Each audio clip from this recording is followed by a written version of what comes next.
Viewers, আমাদের নতুন ভিডিওতে আপনাদেরকে স্বাগত জানাচ্ছি।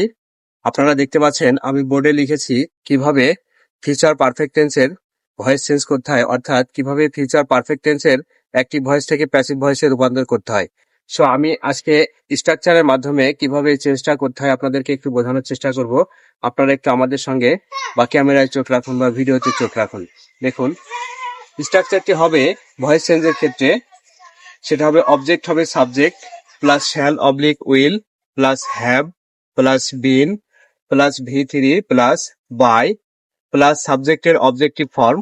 আমি আবারও বলছি, অবজেক্ট হবে subject plus shall oblique will plus have plus been plus V3 plus by plus সাবজেক্টের অবজেক্টিভ ফর্ম। আমি এক্সাম্পল দুটো লেখার চেষ্টা করেছি। একটি হচ্ছে I shall have done the sum. আপনারা জানেন অবজেক্ট হবে সাবজেক্ট, সো দি সাম সামনে চলে আসলো।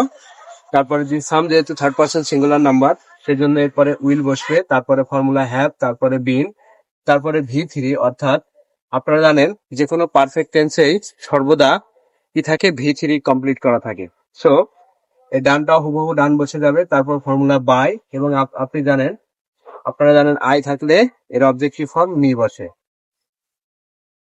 একইভাবে সেকেন্ড ওয়ানে আমি লিখেছি যে will have eaten the mango. আমি অবজেক্টকে সাবজেক্ট হিসেবে করার চেষ্টা করেছি দি ম্যাঙ্গো, তারপরে উইল, তারপরে হ্যাভ, তারপরে ফর্মুলা বি, তারপরে আপনারা জানেন এই সরাসরি এই V3টা এখানে বসে যাবে এবং ফর্মুলা বাই, এবং অ্যাটলিস্ট দিয়ে যেহেতু রয়েছে তার পরিবর্তে বসবে অবজেক্টিভ, দের অবজেক্টিভ হিসেবে বসবে দেম।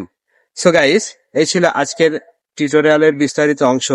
আমি ভয়েস চেঞ্জের পরবর্তী অংশ হিসেবে আপনাদের সামনে আবার নতুন কোনো টিউটোরিয়াল নিয়ে হাজির হব। সে পর্যন্ত সকলে ভালো থাকুন। আল্লাহ হাফেজ।